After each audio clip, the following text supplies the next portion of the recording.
In this episode of the Living Code podcast, I speak with Ben Christensen, who is a member of Cultural Infusion's Atlas team. He's the VP of Innovation and Impact, as well as a member of AI 2030.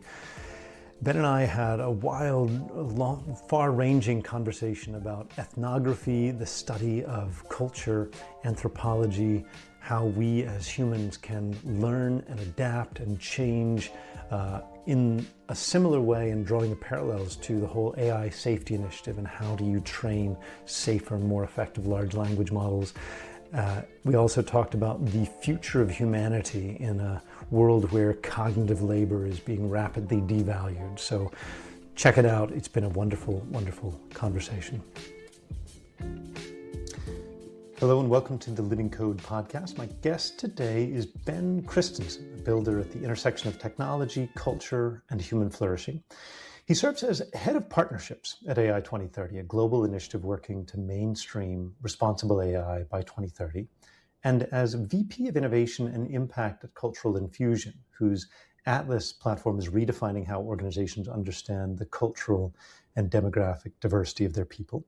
Before all of this, Ben co-founded the SAP Interfaith Alliance, which helped make SAP one of the first major enterprise tech companies to be recognized as a top faith-friendly workplace globally. He's also AI 2030's representative to the AI and Faith Coalition, a cross-tradition body bringing religious leaders, technologists, and civil society together around what AI means for human flourishing. Ben, welcome. Thank you, Andrew. Fantastic. It's a joy to have a chance to be here with you in conversation. I've really been enjoying my conversations with you over the last few months. We had a connection. So I found you first when I discovered this AI and Faith initiative. I was quite curious about what that meant and how that manifests. And we had a lot of really rich conversations. And the last thing that we were discussing in private, where we decided we should have a podcast session on this, was this question about what is the role of humans in a world where, with the Industrial Revolution especially, the physical labor value of humans labor's become a commodity and the marginal value of that has declined a lot. Now we're potentially at a place of rapidly diminishing value of the cognitive labor of humans. And so eggheads like you and me, who pride ourselves on our intellect, memory, ability to calculate and process and speak and so forth, all of that has become commodified. And so then the question is, what is the role of humans in a post-cognitive labor workforce, or where cognitive labor has been cheapened? Welcome to the Living Code podcast. I feel so welcome. And I feel like this is one of the most important topics that could be covered by something that calls itself the Living Code, by the way. That doesn't get old, because code and living, I'm sure there's no shortage of technology and thought and contextual nuance there. But our conversation, if you don't mind me saying, that you just framed, epitomizes that so well, because we're in the roaring 2020s, second half of the roaring 2020s, if I may so say. And you invoked the history of industrial revolutions and roles of humans and how we relate to the machines and the tools and also each other in these new stages of economy that we're in. The one that we're in is fascinating. And when you brought up the word cognitive, the role of a human in a post-cognitive, I think that's the way that you said it, post-cognitive industrial revolution or AI. Correct me where I'm misreferring to this. I found that lit up the last 100 years of how I understand the history of humans working together. And it also sparked this interest in me. That's one of the best questions and most important questions we should be asking. And I believe that the first most important skill of our time is question intelligence. That is question design, asking the right question at the right time. Because one of the things that characterizes our time together here right now is we have all the information available to us, or we feel like we do. So the question is, what are the questions that we ask of that information? What knowledge do we invoke into existence by our careful queries? And how well can we internalize the answers, right? Because I know one of the characteristics of generative AI is it generates a lot. And so even our ability to read, internalize, understand the meaning, and to listen, I think is also a key challenge. Listening is right. As you're speaking, I'm getting all of the devices in my life making boots and beeps and dots. I was wondering, so that's a background, that's part of the background music of our life. I think we need to make it part of what's going on here until I figure out how to silence it, because there's a background radiation in my mind as well, and in my heart, in my spirit. And Nice. most of my day is trying to figure out how to reclaim my mental, physical, cognitive, spiritual stamina of any kind by separating what's noise and what isn't. That is, what is signal and what is noise. So with 3 kids and a demanding job and large-scale aspirations for shifting the trajectory of society, not that you're an overachiever or anything, but I just love the way you said that. Yes. Shifting the trends of society, because I am one of the folks who believe that we can and we should and we ought to. If you ever thought that a small group of people couldn't change the world, well, that's the only thing that has. Whether that's insane or not, I subscribe to it. And I don't want to be insane, so I really hope that it's a sane thing. Yeah, and I happen to remember that was Margaret Mead who said that. And she's such an interesting character, Margaret Mead, because she was an anthropologist hanging out with all of these cybernetics people in the 40s, 50s, 60s, 70s. And, these photos of the early cybernetics crews, she's often the only woman pictured. And so she had this boldness in being in a space where there at that time she was already a groundbreaking figure. And the cybernetics folks, I became a bit of a nerd on that topic, but that was the precursor for AI and robotics and cognitive science, machine learning, all these kinds of things.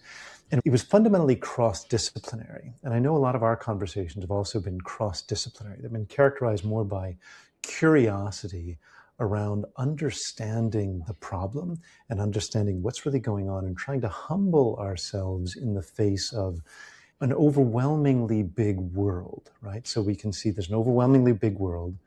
How do we respond? Those are the right questions. I want to call that the Margaret Meadian law of approaching because she has that anthropological background I didn't realize. I think that's an appropriate way to look at it.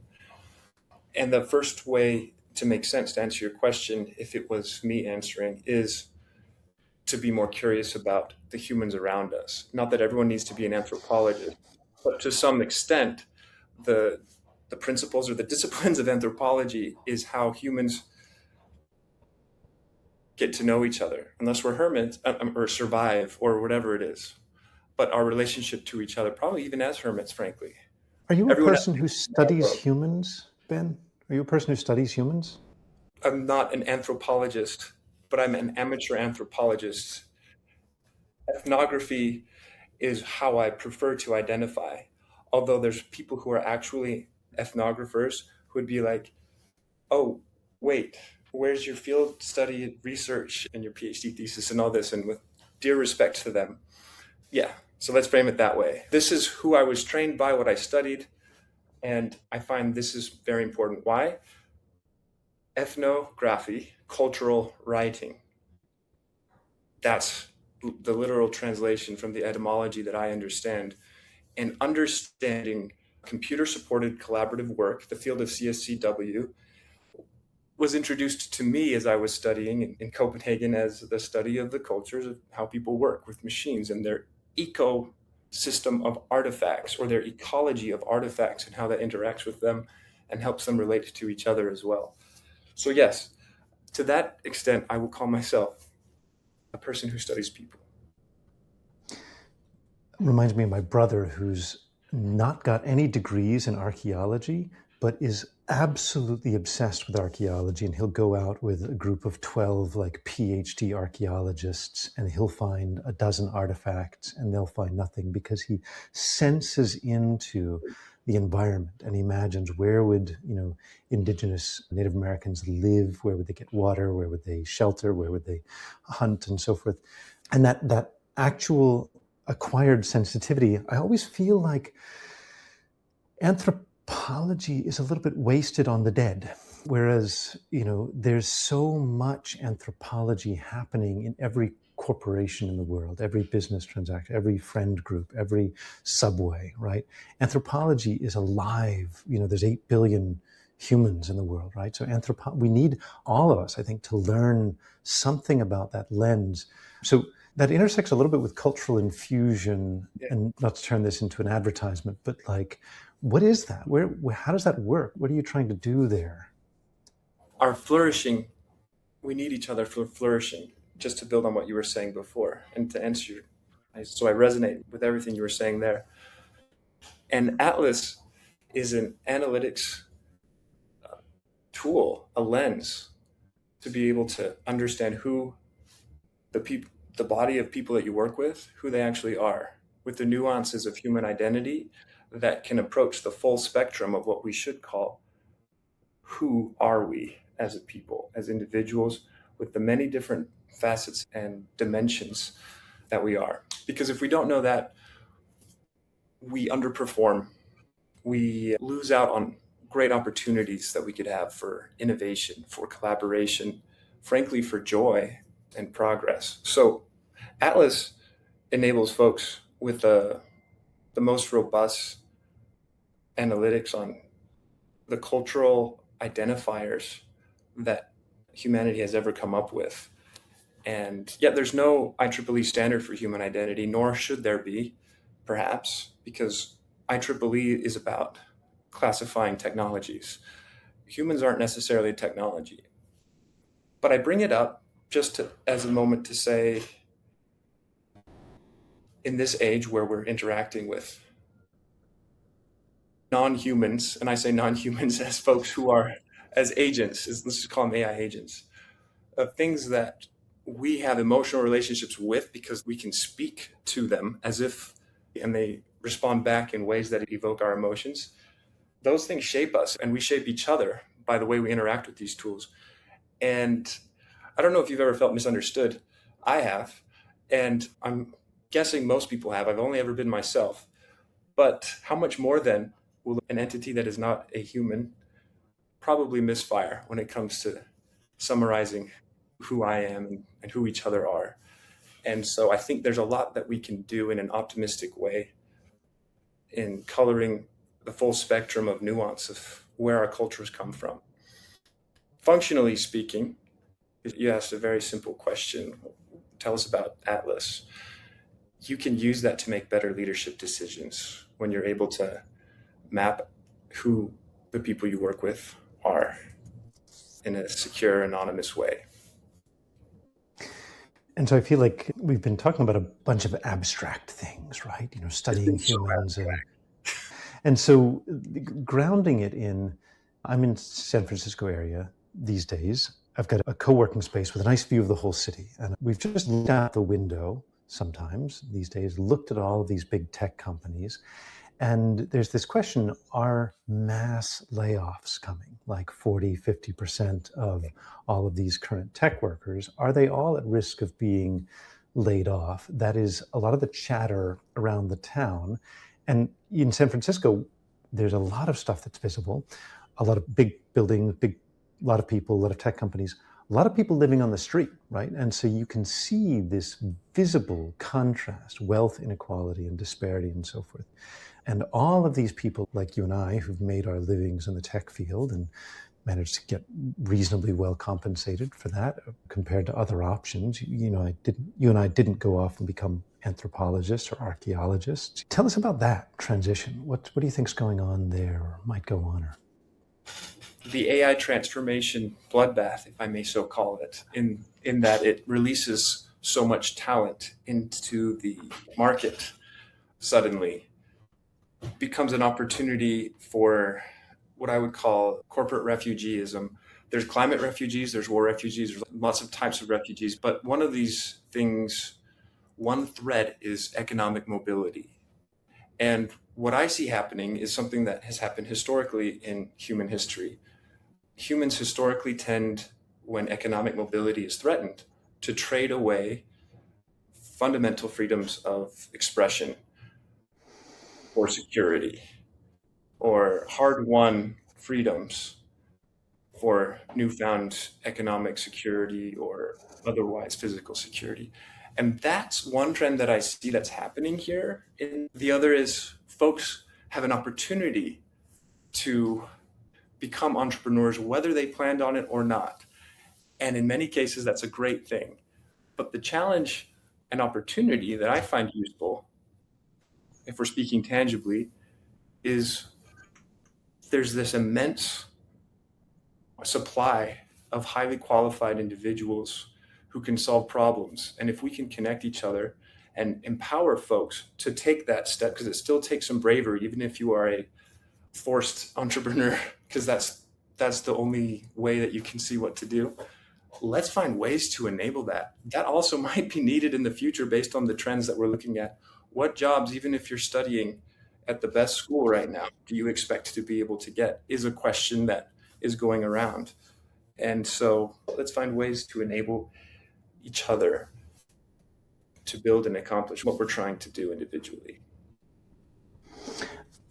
I agree. I think it's a very important comparison, right? These different kinds of refugees, climate refugees versus economic refugees, even among the privileged class. Privileged, if we may so say that. White males in tech, right? We're arguably among the most privileged folks around, and yet survival anxiety hits everybody equally, right? We have this amazing ability to become accustomed to whatever standard of living we have. There's a tendency to always be spending next year's paycheck, right? Like budgeting as if we're going to be making what we think we'll be making next year and these kinds of things. And so there is a lot of the 20th century was characterized by this incredible escalation of privilege and opportunity and material abundance. And I certainly grew up with, we never missed a meal due to lack of funds. There were always abundant gifts on Christmas. You know, my parents, I think, really celebrating that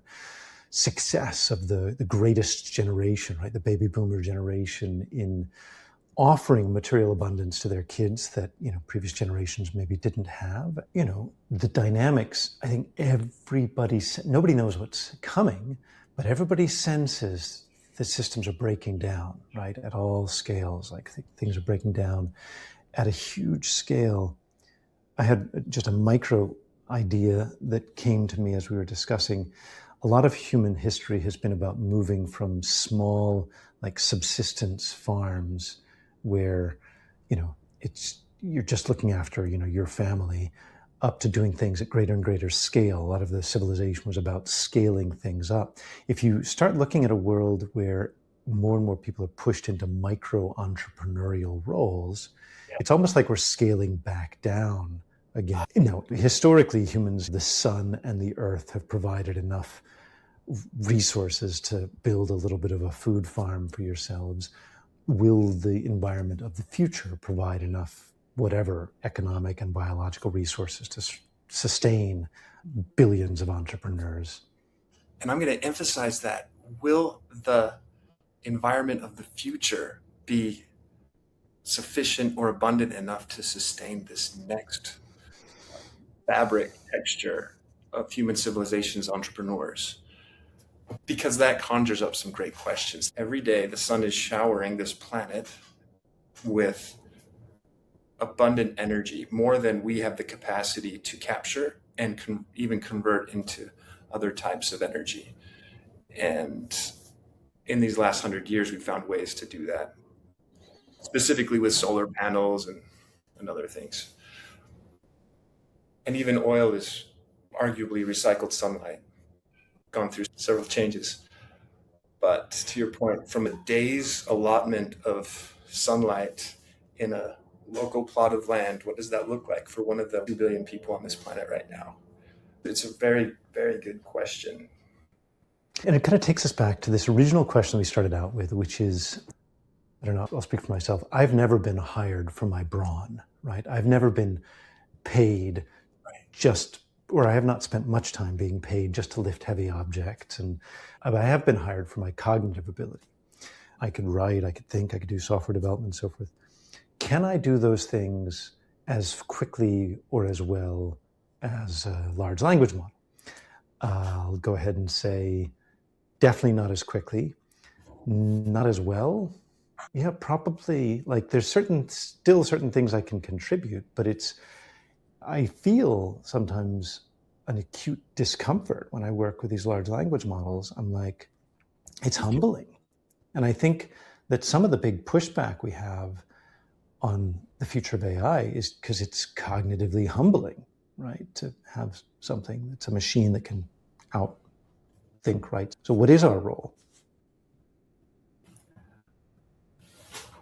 This pushes me to think of to answer that question, what can I do? What's different here?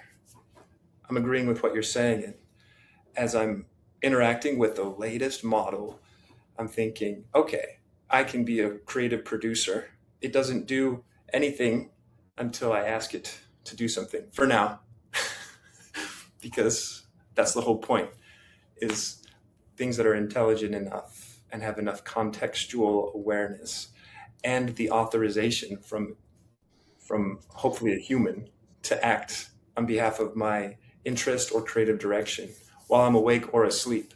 Those are the things that are going on as concepts. And I'm pushed into thinking about poetry and humanities, which don't always look like the first things that would ever solve the economic mobility pressures that I'm feeling. If you don't mind me saying, I'm like, well, the AI generated art isn't as good, and the why and the soul and the purpose of whatever it is. I go to that argument, which is well rehearsed in society today. And it brings me back to human connection, specifically something Carl Jung said. The meeting of two personalities is like the contact of two chemicals. If there's any reaction, both are changed. I take a moment to extrapolate that. As an individual, you and I interacted, I come away a different person, or because of your unique personality, a different facet of who I am gets illuminated, and I walk away with some insights, and I'm actually slightly or more different. And so those interactions, if I'm subscribing to Carl Jung's point, which I do, happen between humans and are increasingly important in terms of purpose. Now my job, or my mind goes to think, well, what about interactions between this tool that can do these cognitive load tasks better than I can, so much that it's humbling both of us? Turns out we shape each other too. It learns from my queries and prompts, and I learn from it. And I come away thinking differently on what's possible because that's there. I'm like, oh, now it helps me think bigger, hopefully, and hopefully not in a way that destroys whole reservoirs because I'm prompting a water guzzling large language model, but thinking bigger in terms of, well, what can I do now if I can offload, whether I should or not, that part of my cognitive capabilities. Right. And it also learns from what I'm doing. So there's this co-shaping. I don't have the answer. That's just where my mind goes. Yeah. What would make you, it seems pretty risky for you to come into this conversation with the recognition that you might be changed by our interaction, right? Because you're a lovely guy, competent. I've seen your LinkedIn profile. You seem very competent. You've got a family. You've got all kinds of good things going on and so forth. I'm some more or less random stranger. That seems quite risky for you to open yourself up to being changed, especially the idea of opening yourself up to being permanently altered through an interaction with somebody else. What would make you be willing to do that versus not do that? Be contaminated by me. You're right. That is risky. And you framed it in a way that I hadn't really thought of before. I just want to introduce, right, Ben and I do not have any romantic association, but with romantic associations, there's sexually transmitted infections, right? STIs. So there could be culturally transmitted infections, right? So you're at risk of a CTI, contracting a CTI. Like if there's some idea that I have that is somehow insidious or would alter the course of your existence, why would you take that risk? If that's not too... And you're clever enough that it is a real threat, that you could be like the movie Inception, planting an idea that is going to grow, like that I won't be able to resist, perhaps, by the nuance of your craft of communication. There's a real risk there. But to your point, it may not be significant changes, not just changes, could result from our interaction culturally. And that is such an important conversation that I hope all the builders of large language models are working on, and anybody working with technology. And here's why it's important. I'm not the same person I was a year ago. I'm not going to be the same person a year from now that I am today. And if I was, I would be very disappointed. Nice as former Ben was. Right? I don't know. Look at yourself, look at myself 10 years ago. I'll do it for me. As you said, I can only speak for me. There's things I've always felt generally self-assured and mildly proud, if I may so say, of who I am. I know it's a very dangerous thing to say, and that's also an issue. But I've always been the protagonist, I would like to think, in my own narrative. But I'm also horrified when I look 10 and 15 years ago at who I was in some ways. And horrified sounds like, wow, that sounds kind of terrible, right? But to your, like, I'm so glad at the evolutions that have taken place, right? And I really hope that I can continue to do that. And how that relates to taking a risk to interact with somebody, I just thought of it this week. My flourishing depends on the resilience and flourishing of the people around me.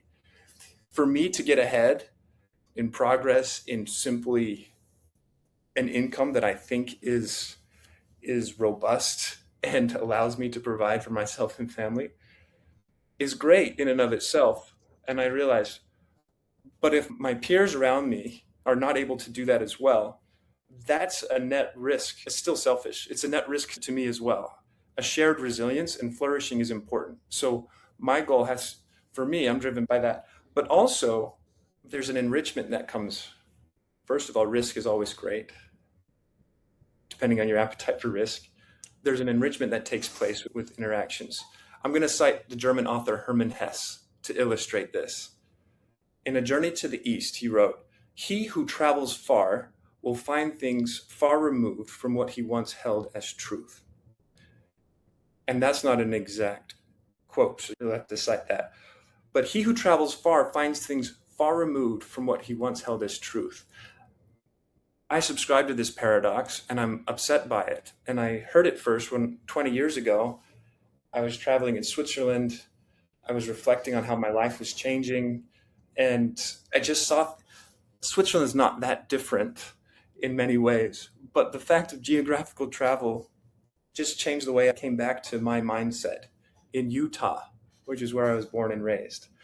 And I learned over time that a person who travels far emotionally and intellectually and mentally, not just geographically, will also find things that are, at least in my case, a paradox or an opposition to things that I thought were absolute truth. There's things that I think are absolute truth. I still hold them, but I found things in my travels, and especially when I'm exploring another person's culture.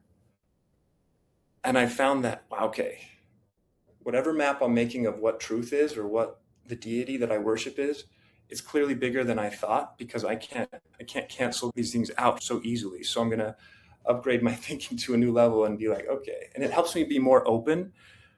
It's like the more you learn, the less you know type of a thing. And I think I need that, because Andrew, if I didn't interact with you, I would just think I know what I know. It's dangerous. I might even trust my own motives, which David Brenner taught me that we should not do. That's very powerful, right? That I might even trust my own motives.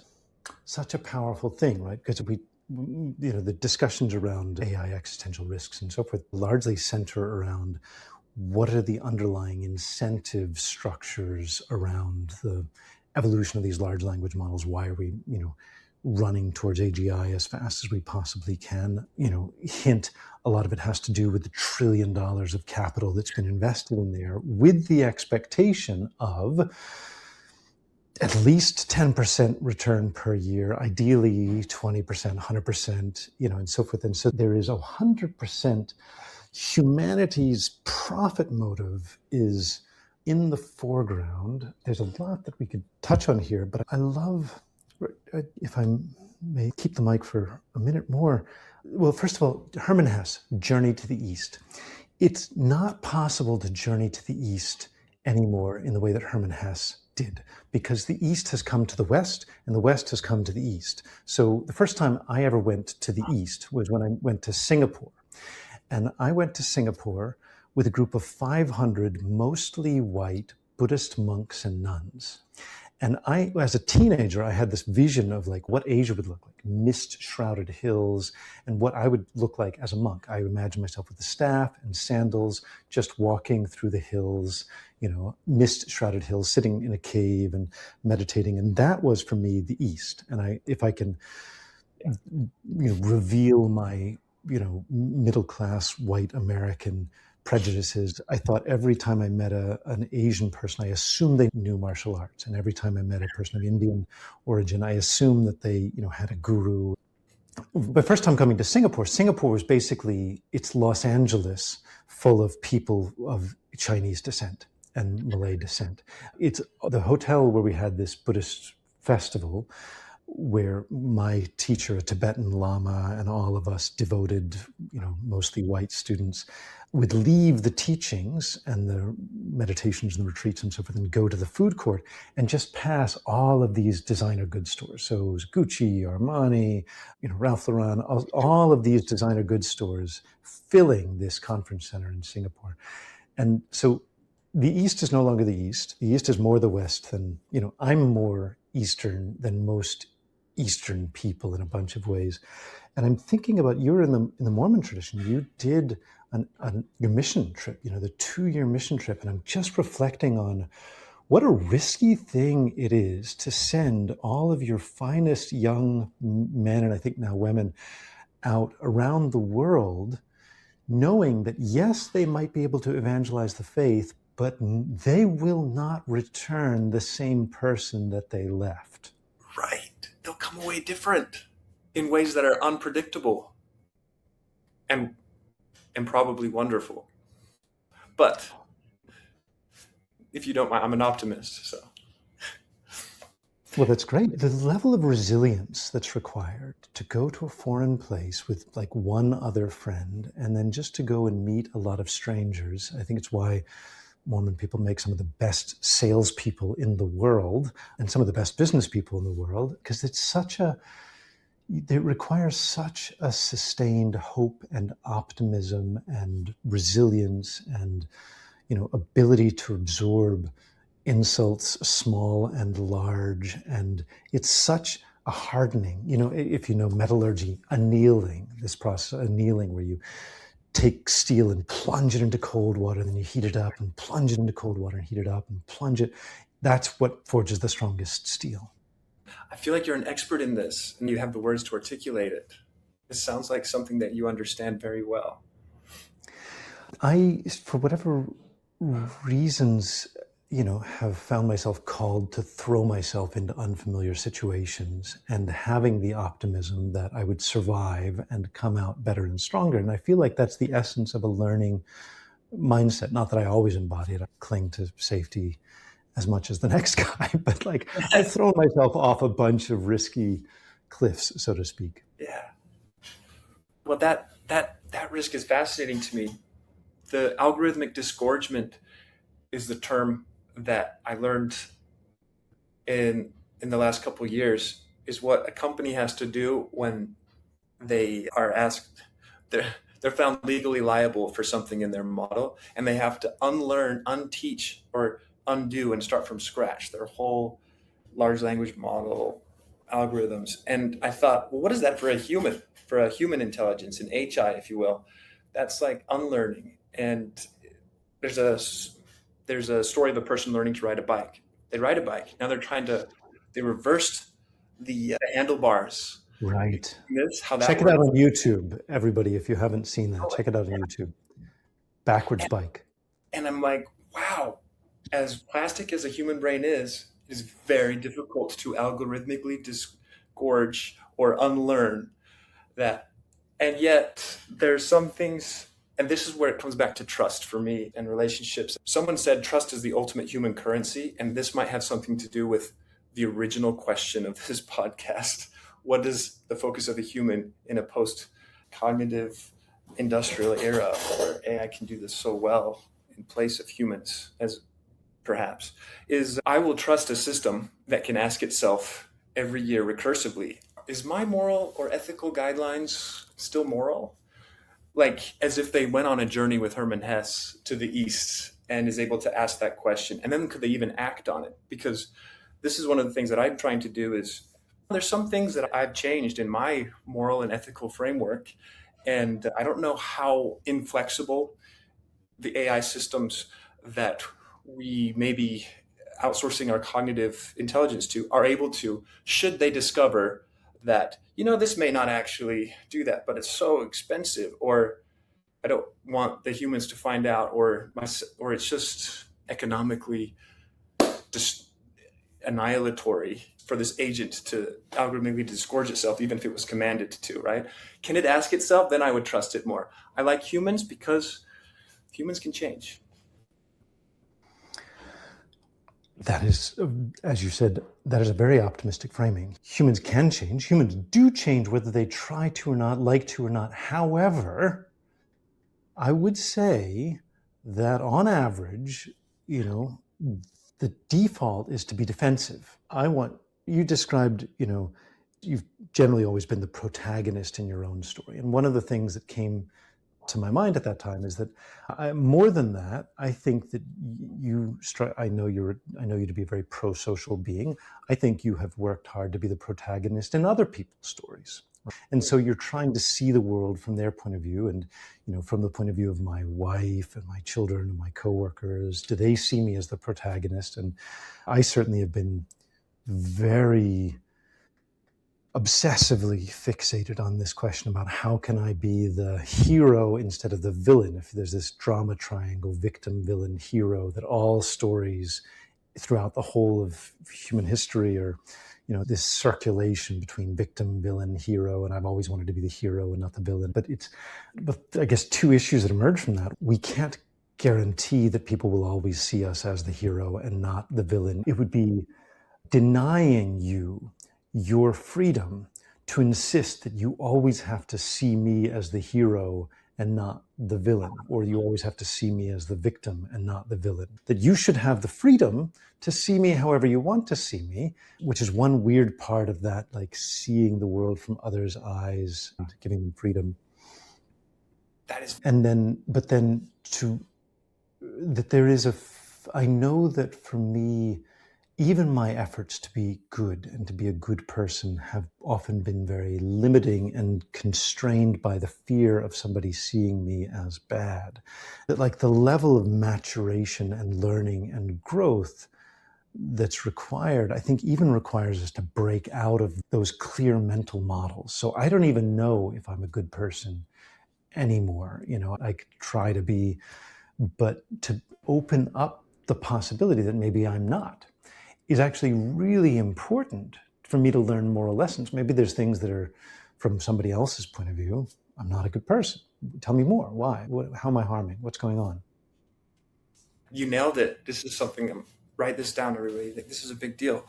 There's this fear-love spectrum of being motivated by fear or love that I've been studying recently.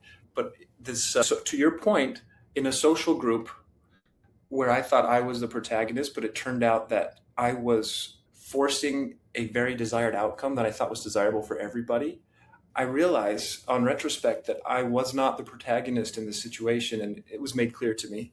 I was more like the Lucifer who is depriving of their agency. It comes back to agency, human agency. And I'm like, oh, and yet I thought I was, this comes back to, do you trust your own motives? And if I do, Is that problematic? No, that's just self-confidence. No, it might be problematic if I'm not able to ask that question. I may be the protagonist in my narrative, but that doesn't mean I don't have the potential to become a villain and that I may not even notice it. And I think that's a really helpful thing. Another thing that helps me resolve conflicts is imagining folks who I feel like have done harm, whether intentionally or not, that they're probably the protagonists in their own narrative. I try to get there, and I'm like, what must be true for them to have acted in that way? And then I try to go from there, and I'm like, it helps me have some sort of empathy or try to dig up the capacity to forgive or see things in a different way. And this kind of is all of this for me is flirting with and circling around this whole AI and faith initiative. And I believe, there's many levels to what faith can be, has been, well, is and has been and can be, right? If we think about the past, present, future of faith in human society, what's helped me a lot is to think that the world's religions, the religions of the axial age, so to speak, the ones that started in the few centuries BC, a lot of them emerged during the transition when humans were moving from villages to cities, and you're all of a sudden pressed together with all of these people who don't speak your language, don't look like you, have different cultural characteristics. And so I think of that as like similar to the way AI safety layers are co-evolving with these large language models to help monitor the outcomes and look at the outcomes and tweak and tune, that there are these sets of mythologies that have emerged in human civilizations to try to create a safety layer for that civilization, that to move that group from a state of greater anxiety to a state of greater peace, from a state of unhappiness to happiness, from a state of being weak to a state of being strong. And so how is it that humans have armored themselves with these, faiths and mythologies and so forth? There's a certain basic layer of like basic morality, and that's very important, but it's also normalizing, right? But then there's a transcendent layer of that as well. Ben?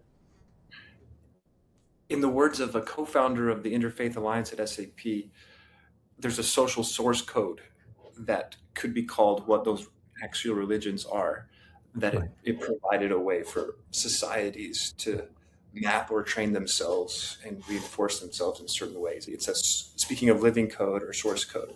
And I loved the person that person said that. Her name is Suzette Mesa. That helped me understand that perspective. That was really helpful, the way that you presented that. As with most things you say, it makes me think in new ways. That is the original meaning of, or one of the original meanings of living code, is that we have had these cultural source codes. These source codes need to be living traditions, just like, we both have inherited our parents' DNA, but the epigenetics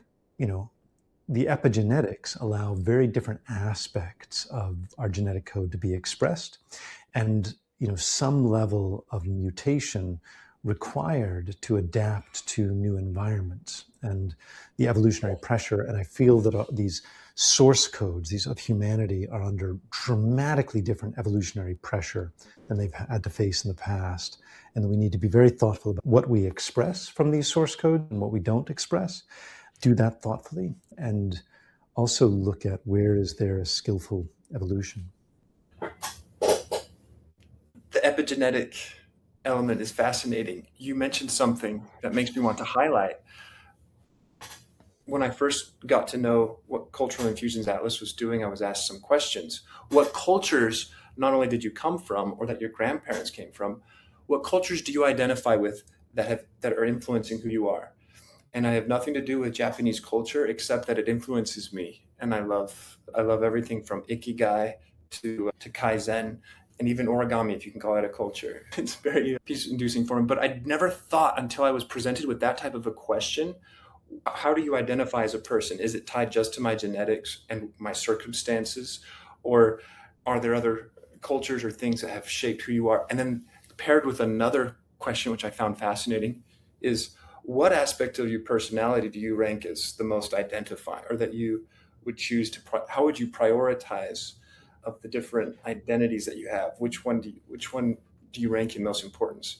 And it's interesting for me to answer that question, but even more interesting to see insights from folks who different groups with different intersectionalities place certain attributes like ethnicity or sexual orientation as number one or number two, depending on different aspects. And this is an interesting question to ask myself. I'm like, oh, how would I rank? Are they all just like equal? Asking timely questions, maybe they don't have to be the right questions at the right time, has become a massive self-discovery opportunity for myself and for the folks that I work with.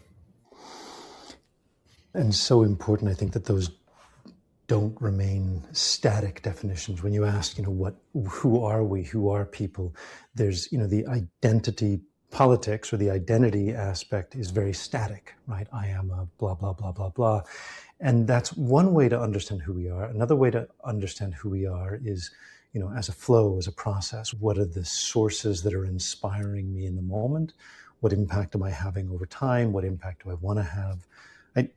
Whole dimension to identity, right? It changes, it evolves. And really letting in that reality that the whole of our identity is alive and changing, evolving continuously. And I think there's a lot more for us to contemplate on the topic of the role of humans in future. But for now, Ben, it's been a joy to connect. Any last thoughts for everybody listening to the podcast? I would flip the intelligence quotient IQ to QI, question intelligence. I think that's the opportune of our time when it comes to this post-AI economy, is how well can we design the right questions? The right questions provoke knowledge that wasn't there before. Nice, questioning intelligence. I love that. Questioning inside, questioning outside, asking the right questions. That's very beautiful. Ben, thank you so much. It's a joy to have a chance to connect and be influenced by each other. Thank you, Andrew.